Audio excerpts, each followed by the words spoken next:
আপনি আমি এমন রাজনৈতিক দল করি যে দলের অধীনে থাকার কারণে আমার আপনার অধীনস্থ কর্মী থাকতে পারে, নেতা থাকতে পারে। অবশ্যই নেতা কর্মীদের দিকেও খেয়াল রাখতে হবে, তারাও যেন গুনার কাজ না করে। কিন্তু এরকম রাজনৈতিক দল আমার দেশে খুব কম পাওয়া যায়। কথা বলেন ঠিক কিনা? যারা একটু মাথা ছাড়া দেওয়া রাজনৈতিক দল আছে, সুযোগ পাইলেই যে কোনো অকেশনে যে কোনো দিনে বিভিন্ন রকম সংস্কৃতির নামে তারা অপসংস্কৃতিকে তারা প্রতিষ্ঠিত করে। কথা বলেন, গান বাদ্য বাজনা নাচা নাচি কোনোটাই তারা কম করে না। কিন্তু এর জন্য কাল কিয়ামতের ময়দানে ওই সমস্ত নেতা কর্মীদেরকে আল্লাহর সামনে জবাবদিহি করতে হবে। কেমন জবাব? কেমন জবাব? ইয়া আইয়ুহাল্লাযীনা আমানু أنفسكم وأهليكم نارا وقودها الناس والحجارة عليها ملائكة غلاظ شداد لا يعصون الله ما أمرهم ويفعلون ما يؤمرون। রব্বুল আলামিন ঈমানদারদের প্রতি এই আদেশ দিয়েছেন, যারা ঈমান এনেছো জাহান্নামের আগুন থেকে তোমাকে নিজেকে আগে জাহান্নামের আগুন থেকে বাঁচাও, আল্লাহর পাকড়াও থেকে তুমি বাঁচাও। সঙ্গে তুমি যখন কোনো পরিবারের অধীনে চলে যাবে, যখন পরিবারের প্রধান হবে, যখন তুমি নির্দেশদাতা হবে, তোমার অধীনে যে পরিবার চলবে, তোমার অধীনে যে মানুষগুলো চলবে, ওয়াহলিকুম নারা, তুমি শুধু নিজে জাহান্নামের আগুন থেকে বাঁচবা এমনটা নয়, তোমার সঙ্গে তোমার স্ত্রী, তোমার বাবা মা, তোমার সন্তান সন্ততি, তোমার ভাই, তোমার বোনকে জাহান্নামের আগুন থেকে বাঁচানোর জন্য তোমাকে চেষ্টা করতে হবে। নিজে বাঁচো, পরিবার পরিজনদেরকে জাহান্নামের আগুন থেকে তোমরা বাঁচাও। কারণ আল্লাহ রাব্বুল আলামিন বলেন, সেই জাহান্নামটা বান্দা বেশি ভালো জায়গা নয়, ওই জাহান্নামকে তোমরা বেশি ভালো স্থান হিসাবে পাবে না। কারণ ওই জায়গাটা বড় মারাত্মক জায়গা, যার ইন্ধন জাহান্নামের আগুনকে প্রজ্বলিত করার জন্য, জাহান্নামের আগুনকে টিকিয়ে রাখার জন্য, জাহান্নামের আগুন তার তেজকে ঠিক রাখার জন্য আল্লাহ রাব্বুল আলামিন ওই জাহান্নামের আগুনের জন্য খড়ি বানাবেন মানুষ। ওই জাহান্নামের আগুনকে আল্লাহ রাব্বুল আলামিনের দৃষ্টিতে ওই জাহান্নামের আগুনের তেজস্ক্রিয়াকে ঠিক রাখার জন্য মানুষগুলোকে ছেড়ে দেওয়া হবে জাহান্নামের মধ্যে, সঙ্গে পাথরগুলো ছেড়ে দেওয়া হবে। এই মানুষ এবং পাথর দিয়ে জাহান্নামের আগুনকে জ্বালানো হবে। সম্মানিত প্রিয় হাজিরিন, কথা হলো সেই জাহান্নাম যদি আমার আপনার একটু কর্মের ভুলের কারণে যদি জাহান্নামের মধ্যে চলে যেতে হয়, আল্লাহর নির্দেশনা মোতাবেক এই জাহান্নাম থেকে কেউ কিন্তু আমরা রক্ষা পাবো না। এর জন্য আল্লাহ বলেন, বান্দা ঈমান এনেছো, ঈমান আনার পরে তোমার দায়িত্ব হয়ে গেল, আমি আল্লাহ তোমাকে যা নির্দেশ করব আমার নির্দেশ মোতাবেক তুমি কাজ করো। আমি তোমার উপরে যা ফরজ করেছি, যে বিধান দিয়েছি বিধানগুলো মানো। যা আমি ছাড়তে বলেছি তা তুমি জনমের তরে ছেড়ে দাও। কারণ আমি আল্লাহর হুকুম ছাড়া তুমি যদি তোমার মন মোতাবেক তোমার নিজের মেধাকে খাটিয়ে যদি তুমি চলতে থাকো, তোমার মন মস্তিষ্ক তোমার বিবেকের সঙ্গে যদি তোমার বিবেকের তাড়না যদি তুমি চলতে থাকো, তাহলে ওই জাহান্নাম থেকে তোমাকে কেউ রক্ষা করতে পারবে না। জাহান্নামের ইন্ধন মানুষ হবে, পাথর হবে। আল্লাহ রাব্বুল আলামিন বলেন, পৃথিবীতে যদি আপনি বিপদে পড়ি, আপনি যদি কোনো অপরিচিত মানুষের কাছেও গিয়ে যদি চোখের পানি ছেড়ে দেই, দেখা যায় আমার আপনার জন্য 2 জন 4 জন 5 জন মানুষ আসবে দয়া করে, ভাই আপনার কি হয়েছে, আমার আপনার সমস্যার সমাধান করার জন্য, সমস্যাকে মিটিয়ে দেওয়ার জন্য, আশেপাশ থেকে বিভিন্ন জন সহযোগিতার হাত বাড়িয়ে দেবে, টাকা লাগলে টাকা দেবে, চিকিৎসা লাগলে চিকিৎসার ব্যবস্থা করে দেবে। আমার আপনার পেরেশানি যেভাবে হোক দূর করার জন্য দুনিয়ার কিছু না কিছু মানুষকে বন্ধু হিসেবে পেয়ে যাব। আল্লাহ বলেন জাহান্নামটা এত ভয়াবহ, এত খারাপ জায়গা, যে জায়গায় কোনো মানুষ পাওয়া যাবে না, বন্ধু হিসাবে কোনো ফেরেশতাকেও বন্ধু হিসাবে পাওয়া যাবে না। বরং ওই জায়গার ফেরেশতাদের আচরণ কেমন হবে, ফেরেশতাদের স্বভাব কেমন হবে, ফেরেশতাদের চরিত্র কেমন হবে, রব্বুল আলামিন দুনিয়ায় থাকতে জানিয়ে দিলেন। মালাইকাতুন গিলাদুন শিদাদুন লা ইয়াসুনাল্লাহ। ফেরেশতাদের স্বভাব হবে রূঢ়, খুব কড়া আচরণ হবে। আমি আপনি যতই চিৎকার করি না কেন, আমার আপনার চিৎকার ফেরেশতাদের দিলকে নরম করতে পারবে না, তাদের দিলের মধ্যে কোনো রহম তারা তৈরি করতে পারবে না। কারণ আল্লাহ তাদেরকে এমন কড়া মেজাজ, কড়া স্বভাব, এমন ভাবে বান্দার জন্য তাদেরকে সেট করেছেন, বান্দা যতই চিৎকার করুক না কেন, যতই বান্দার মরণাপন্ন অবস্থা হোক না কেন, কোনোভাবেই ওই ফেরেশতাদের মধ্যে এক জাররা পরিমাণ দয়া আসবে না। আল্লাহ যা নির্দেশ দিবেন সেই নির্দেশ মোতাবেক বান্দাকে শুধু বারবার শাস্তি দেওয়া হবে, বান্দা বারবার শাস্তি পেতেই থাকবে। বান্দা যতই আত্মচিৎকার করুক না কেন, কোনো চিৎকার ফেরেশতাদের দিলকে ঘামাতে পারবে না, দয়া আনতে পারবে না। এর জন্য আল্লাহ বলেন মা আমারহুম ওয়া ইয়াফআলুনা মা ইউমারুন। বান্দা আমার ওই জাহান্নামের মধ্যে যে ফেরেশতা আমি নিযুক্ত করেছি, যে ফেরেশতা আমি নির্ধারিত করে রেখেছি, আমি তাদেরকে যা নির্দেশ দেব সেই নির্দেশ মোতাবেক তারা কাজ করবে। তারা আমার নির্দেশের বাইরে এক চুল পরিমাণ তারা নড়চড় করবে না।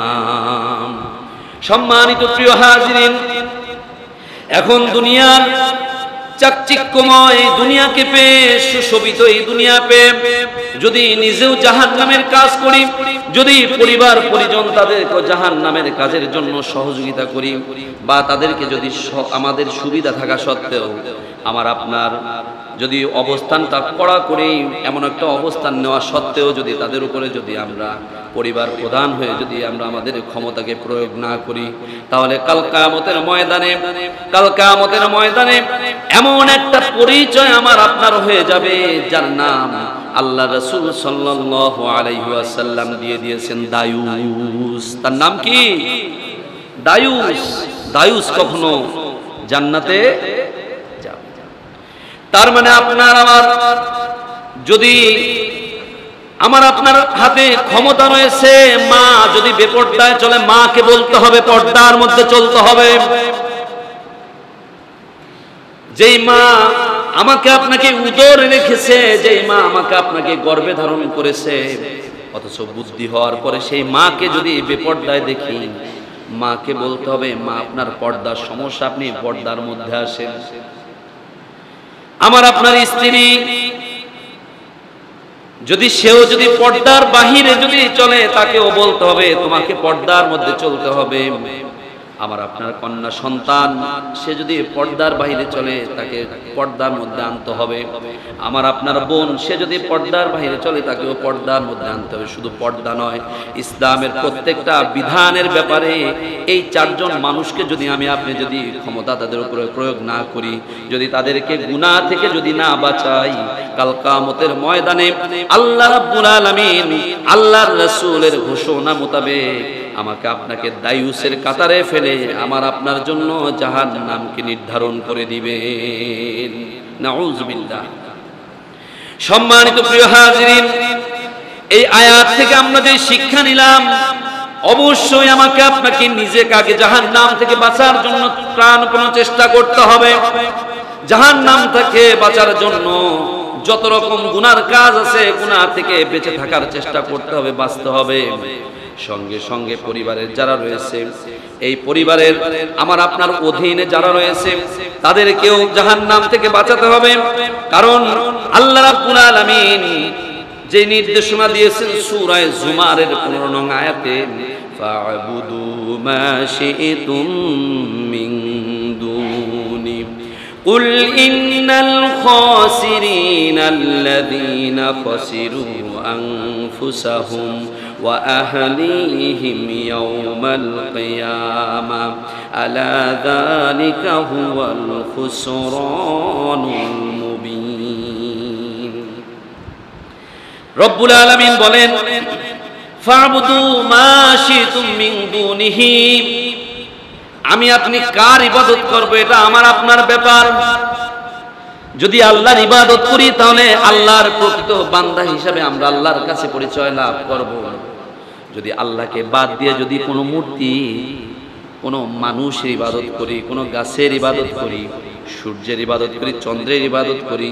তাহলে আল্লাহর ইবাদত না করার কারণে আল্লাহর সৃষ্টির ইবাদত করার কারণে আমার আপনার পরিচয় হবে মুশরিক আমি আপনি শিরকের কাজ করলাম আল্লাহ বলেন এটা তাদের ইচ্ছা তারা কার ইবাদত করবে এটা তাদের ইচ্ছা তারা যার খুশি তার ইবাদত করতে পারে কিন্তু রাসূল আপনি তাদেরকে এই কথা জানান দেন তারা যদি এই পৃথিবীতে নিজের মন মস্তিষ্ক নিজের বিবেকের তাড়নায় তারা যদি চলে আর তাদের পরিবার পরিজনকে যদি তারা তাদের মন গড়া মতো চালায় তাহলে অবশ্যই তারা ক্ষতিগ্রস্ত হবে একদিন সেই দিনটার নাম হলো ইয়াউমুল কিয়ামা কিয়ামতের দিন এই কিয়ামতের দিন ওই বান্দা নিজেও ক্ষতিগ্রস্ত হবে ওই বান্দার অধীনে যারা ছিল তারাও ক্ষতিগ্রস্ত হবে আল্লাহ রাব্বুল আলামিন বলেন আলা যালিকা হুয়াল খুসরানুল মুবিন এটা শুধু ক্ষতি না তার এই অসাবধানতার কারণে সে যে ক্ষতির সম্মুখীন হবে সেটা অবশ্যই সুস্পষ্ট ক্ষতি হিসাবে সাব্যস্ত হয়ে যাবে এর জন্য আল্লাহ রাব্বুল আলামিন জানান দেন অবশ্যই নিজেকেও ইসলামের পথে থাকতে হবে পরিবার পরিজন সন্তান সন্ততি তাদেরকে ইসলামের পথে রাখতে হবে অবশ্যই তাদের ব্যাপারে আমাদেরকে খেয়াল রাখতে হবে কারণ নিজে বাঁচলাম পরিবারকে ছেড়ে দিলাম পরিবারের কোনো দায়িত্ব রাখলাম না নিজে বাঁচলাম ঠিক আছে কিন্তু তাদেরকে না বাঁচানোর কারণে কাল কিয়ামতের ময়দানে আল্লাহর সামনে অবশ্যই আমাকে আপনাকে পাকড়াও হতে হবে এরপর আল্লাহ রাব্বুল আলামিন বলেন যদি আমি আপনি আমার আপনার অধীনস্থ যারা রয়েছে হতে পারে আমার আপনার পরিবারের লোকজন হতে পারে আমি আপনি কোনো জায়গায় চাকরি কোনো জায়গায় আমি আপনি দায়িত্বরত অবস্থায় আছি কোনো জায়গার প্রধান হিসাবে আছি ওই জায়গাটাকে অবশ্যই পরিবারের মতো মনে করে তাদেরকেও গুনার কাছ থেকে বাঁচাতে হবে গুনাহ থেকে তাদেরকে সেভ করতে হবে গুনার কাজ তাদেরকে করতে দেওয়া যাবে না গুনার সঙ্গে তাদেরকে মিলিত হতে দেওয়া যাবে না আবার আপনি আমি এমন রাজনৈতিক দল করি যে দলের অধীনে থাকার কারণে আমার আপনার অধীনস্থ কর্মী থাকতে পারে নেতা থাকতে পারে অবশ্যই নেতা কর্মীদের দিকেও খেয়াল রাখতে হবে তারাও যেন গুনার কাজ না করে কিন্তু এরকম রাজনৈতিক দল আমার দেশে খুব কম পাওয়া যায় কথা বলেন ঠিক কিনা যারা একটু মাথা ছাড়া দেওয়া রাজনৈতিক দল আছে সুযোগ পাইলেই যে কোনো অকেশনে যে কোনো দিনে বিভিন্ন রকম সংস্কৃতির নামে তারা অপসংস্কৃতিকে তারা প্রতিষ্ঠিত করে কথা বলেন গান বাদ্য বাজনা নাচা নাচি কোনোটাই তারা কম করে না কিন্তু এর জন্য কাল কিয়ামতের ময়দানে ওই সমস্ত নেতা কর্মীদেরকে আল্লাহর সামনে জবাবদিহি করতে হবে কেমন জবাব وقال الذين كفروا ربنا أرنا الذين أضلانا من الجن والإنس نجعلهما تحت أقدامنا ليكونا من الأسفلين আল্লাহ বলেন ওই দিন যদি আমি আপনি আমার আপনার সন্তান সন্ততি আমার আপনার অধীনে যদি কোনো এতিম সন্তান থাকে হতে পারে আমার ভাইয়ের সন্তান হতে পারে আমার বোনের সন্তান হতে পারে আমার কোনো আত্মীয় স্বজনের পক্ষ থেকে আমি তাদেরকে দায়িত্বে নিয়েছি এমন সন্তান সন্ততি নিজের সন্তান সহ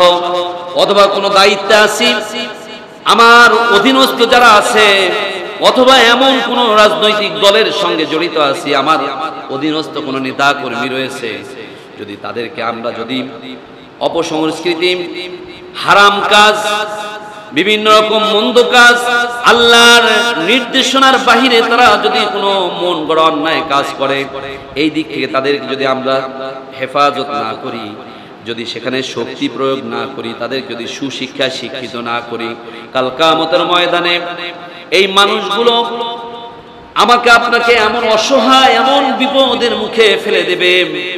রব্বুল আলামিন বলেন সেদিন তারা আল্লাহকে ডাক দিয়ে বলবে, রব্বানা,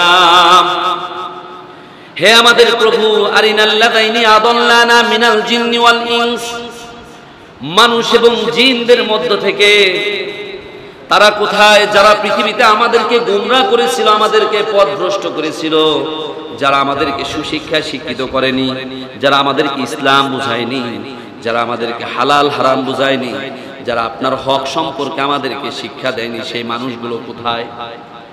রব্বুল আলামিন ওই বান্দাদের, ওই বান্দীদের চাওয়া পাওয়ার দিকে তাকিয়ে থাকবেন, আর তারা বলবে, আল্লাহ, আজকে আপনি আমাদের জন্য জাহান্নাম নির্ধারণ করেছেন, জাহান্নাম নিযুক্ত করেছেন, জাহান্নামের বাসিন্দা বানিয়েছেন, ঠিক আছে, কিন্তু আমরা যাদের কথায় দুনিয়াতে পাপ করেছিলাম, যাদের অধীনস্থ ছিলাম, যাদের অধীনে থেকে পাপ করেছিলাম, কিন্তু তাদের সুযোগ থাকা সত্ত্বেও আমাদেরকে ফিরায়নি, আমাদেরকে পাপ থেকে বাঁচায়নি, আজকে তাদেরকে আমাদের সামনে দিয়ে দেন, জাহান্নামের দরজার মধ্যে তাদেরকে রাখেন, আমরা আমাদের পায়ে পদপিষ্ট করে, পায়ের তলায় তাদেরকে মারিয়ে, পায়ের তলার মধ্যে তাদেরকে পিষ্ট করে এরপরে আমরা জাহান্নামে যাব।